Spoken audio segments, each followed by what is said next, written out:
Hello दोस्तों, एक बार फिर से आप सभी का मैं बहुत बहुत स्वागत करता हूं। पूरा का पूरा चुनाव आयोग बीजेपी के कब्जे में आ गया है। जी हां दोस्तों, पूरा का पूरा चुनाव आयोग बीजेपी के कब्जे में आ गया है। अब भारतीय जनता पार्टी जिसे चाहेगी उसे चुनाव आयुक्त बना सकती है, चुनाव आयोग का सर्वे सर्वा बना सकती है। यह पावर मिल चुका है मोदी जी को।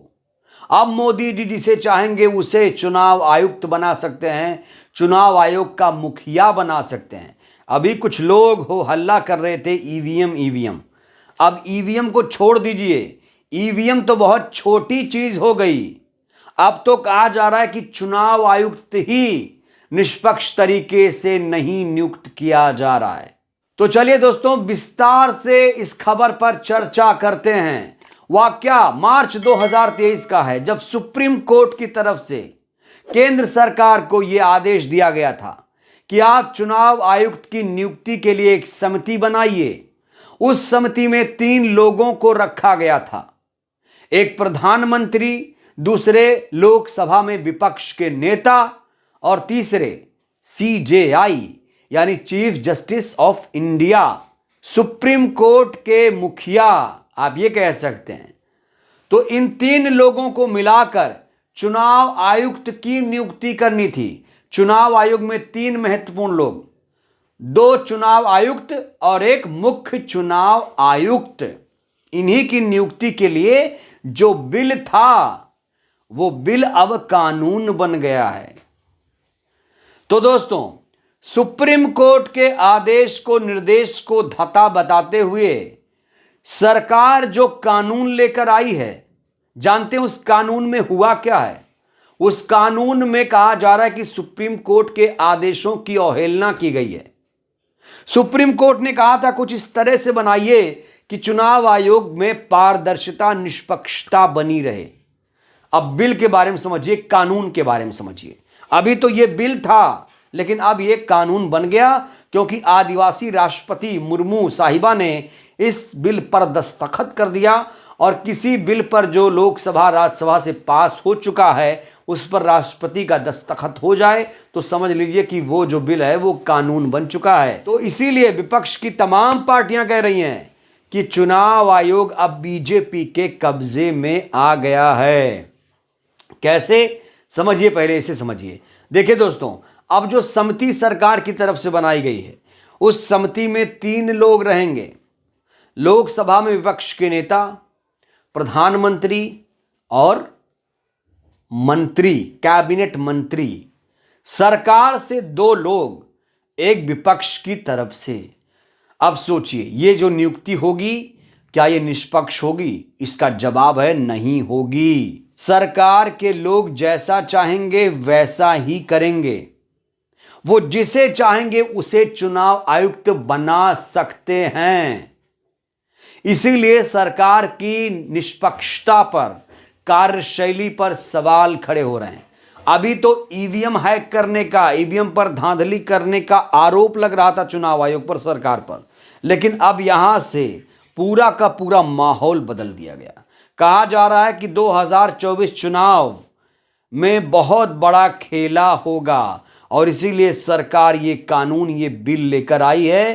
तो दोस्तों, इसीलिए ये जो कानून है वो पारदर्शी नहीं है, निष्पक्ष नहीं है, क्योंकि यहां पर चुनाव आयुक्त की नियुक्ति, चुनाव आयोग की जो नियुक्ति है वो सरकार के लोग कर रहे हैं। तो दोस्तों सोचिए, ईवीएम के खिलाफ जहां पर हल्ला बोल हो रहा है, जहां पर कहा जा रहा है कि अब ईवीएम में धांधली हो रही है, ईवीएम से भ्रष्टाचार बढ़ रहा है, ईवीएम हटाओ, देश बचाओ, लोकतंत्र बचाओ की बात हो रही है, वहीं पर अगर पूरे चुनाव आयोग को मैनेज कर लिया जाए तो फिर क्या होगा? सोचिए, क्या लोकतंत्र बचेगा?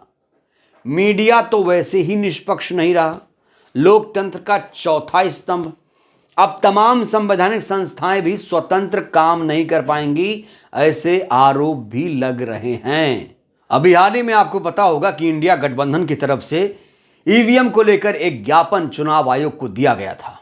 चुनाव आयोग पर भी इल्जाम है कि चुनाव आयोग विपक्षी पार्टियों को मिलने के लिए वक्त नहीं दे रहा है, उनके समस्या का समाधान करना तो दूर, उनसे मुलाकात नहीं कर रहा है।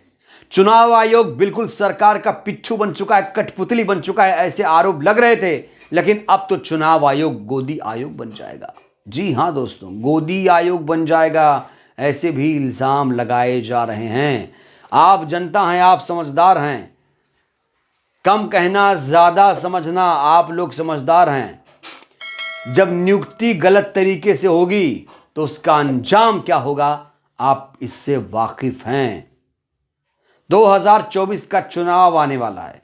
ईवीएम को लेकर एडीआर की सुप्रीम कोर्ट में याचिका है, और जब इस मामले पर सुनवाई हो रही थी, हालांकि अभी प्रॉपर तरीके से सुनवाई नहीं हुई है, जब याचिका पर बहस हो रही थी, एडीआर की याचिका पर, याचिका यह है कि वीवीपैट के पर्चियों की 100% काउंटिंग की जाए। इसी पर जब बहस हो रही थी तो जानते हैं चुनाव आयोग 962 पेज का हलफनामा लेकर गया था, और चुनाव आयोग ने ईवीएम के समर्थन में दलील दी थी। चुनाव आयोग ने दलील देते हुए कहा था सुप्रीम कोर्ट में कि ईवीएम से निष्पक्ष तरीके से चुनाव हो रहा है, ईवीएम से जल्दी से चुनाव होता है, ईवीएम से जल्दी से मतगणना भी हो जाती है। लेकिन इस बात में कितनी सच्चाई है ये आप सब बखूबी जानते हैं। 5 राज्यों के विधानसभा चुनाव के नतीजे हमारे सामने हैं। 7 नवंबर को पहला वोट पड़ा था और 3 दिसंबर को वोटों की गिनती शुरू हुई थी। इतना ज्यादा गैप ईवीएम रेस्ट पर थी। तो चुनाव आयोग जो दलीलें दे रहा है कि ईवीएम से जल्दी से नतीजे आते हैं, जल्दी से चुनाव होता है, इसमें जरा भी सच्चाई नहीं दिख रही है। और दोस्तों आपको बता दूं कि हाल ही में ईवीएम वीवीपैट को लेकर एक डेमो भी किया गया था। इस पर मैंने एक स्पेशल वीडियो भी बनाया है, आप उस वीडियो को जाकर देख सकते हैं कि किस तरीके से हैकिंग के सबूत दिए गए हैं। सुप्रीम कोर्ट के वरिष्ठ वकील प्रशांत भूषण भी इसको लेकर लड़ाई लड़ रहे हैं। पूरे देश की जनता कह रही है कि ईवीएम हटा दीजिए, ईवीएम हटा दीजिए, तभी इस देश में स्वस्थ लोकतंत्र की शुरुआत होगी। पूरी दुनिया ने ईवीएम को बैन कर दिया, लेकिन हमारे देश में ईवीएम अभी भी चल रहा है। और ये वही पार्टी है जिसने ईवीएम का पहली बार विरोध किया था, प्रदर्शन किया था। किताब लिखे गए थे भारतीय जनता पार्टी के नेता जीवीएल के द्वारा। उसमें बताया गया था कि जो ईवीएम है वो लोकतंत्र के लिए सही नहीं है, ये डेमोक्रेसी के लिए खतरा है। 2013 में सुप्रीम कोर्ट का एक फैसला, उस फैसले में सुप्रीम कोर्ट ने वीवीपैट लगाने का आदेश दिया था। संदिग्ध माना गया था, इसे कहा गया था वीवीपैट लगा दीजिए, जिससे लोगों को पता चले कि उनका वोट कहां जा रहा है, क्योंकि ईवीएम पर विश्वास नहीं था। कड़ी लड़ाई लड़ी गई थी, तब जाकर वीवीपैट लगाया गया था। लेकिन अब वीवीपैट भी सवालों के घेरे में आ चुका है। कहा जा रहा है ईवीएम हटाओ, लोकतंत्र बचाओ, एक सिरे से। अब यहां तक मांग हो रही है कि वीवीपैट के पर्चियों की 100% काउंटिंग से भी कुछ नहीं होगा। बहरहाल दोस्तों, इस वीडियो में इतना ही। आपको क्या लगता है, क्या हमारे देश में अब चुनाव आयोग निष्पक्ष है, स्वतंत्र तरीके से हमारे देश में मतदान हो रहा है, होगा? क्या ईवीएम हटेगी, बैलेट पेपर आएगा? आपकी क्या राय है? अपनी प्रतिक्रिया देना मत भूलिएगा और हर एक व्यक्ति वीडियो को लाइक करें। बहुत बहुत धन्यवाद, शुक्रिया।